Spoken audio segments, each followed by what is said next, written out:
அனைவருக்கும் வணக்கம். இன்று ஆடி மாதம் 27ஆம் தேதி ஆகஸ்ட் 12. இன்றைக்கி சர்வ அமாவாசை. அதுவும் ஆடி அமாவாசை ரொம்ப முக்கியமான அமாவாசை. இந்த அமாவாசையில் நம்மளுடைய முன்னோர்களை நினைத்து வழிபடுங்கள். அவர்களை இந்த தர்ப்பணம் கொடுக்குறவங்க ஆற்றங்கரையில், குளத்தங்கரையில் அல்லது கடற்கரை அந்த ஓரத்தில், இல்லாட்ட சில பேர் பிள்ளையார் கோவிலில் கூட கொடுப்பாங்க. இந்த மகாலிங்க மலை அங்கே இருக்குது, பத்ராயிருப்பில். அந்த மகாலிங்க மலைக்கு இந்த ஆடி அமாவாசையில் ரொம்ப விசேஷமாக இருக்கும். அங்கே எல்லோரும் போவாங்க, முடியறைக்கு காது குத்துவாங்க, எல்லாம் நடக்கும் அந்த மகாலிங்க மலையில். அதனால் இந்த அமாவாசையில் அனைவரும் நம்ம முன்னோர்களை நினைத்து வழிபடுவோம்.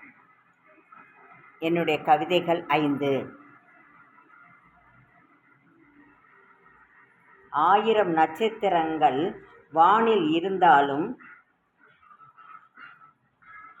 வெளிச்சம் இராது. ஒரு நிலவு இருந்தால் பிரகாசிக்கும் வானில். அதாவது 1000 நட்சத்திரங்கள் வானில் இருந்தாலும் வெளிச்சம் இராது. ஒரு நிலவு இருந்தால் பிரகாசிக்கும் வானில்.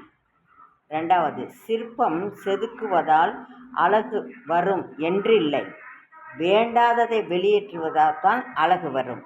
அதாவது சிற்பம் செதுக்குவதால் அழகு வரும் என்றில்லை, வேண்டாததை வெளியேற்றுவதே அழகு வரும்.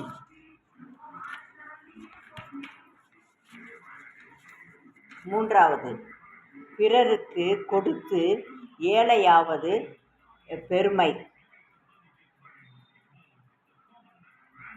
பிறர் பணத்தை எடுத்து பணக்காரராவது சிறுமை. அதாவது பிறருக்கு கொடுத்து ஏழையாவது தான் பெருமை, பிறர் பணத்தை எடுத்து பணக்காரராவது சிறுமை.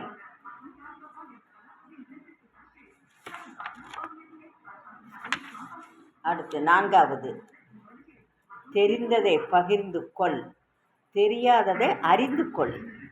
தெரிந்ததை பகிர்ந்து கொள், தெரியாததை அறிந்து கொள். 5வது, மரம் நிழல் தரும், பறவைகள் புழு பூச்சிகளுக்கு இடம் தரும், கல்லால் அடிபட்டவர்களுக்கும் கனி தரும், மரம் போல் வாழ்.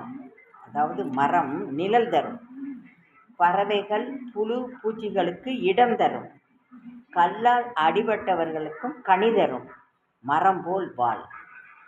இந்த கவிதை பிடிச்சிருந்தால் லைக் பண்ணுங்கள், ஷேர் பண்ணுங்கள், கமெண்ட்ஸ் பண்ணுங்கள்.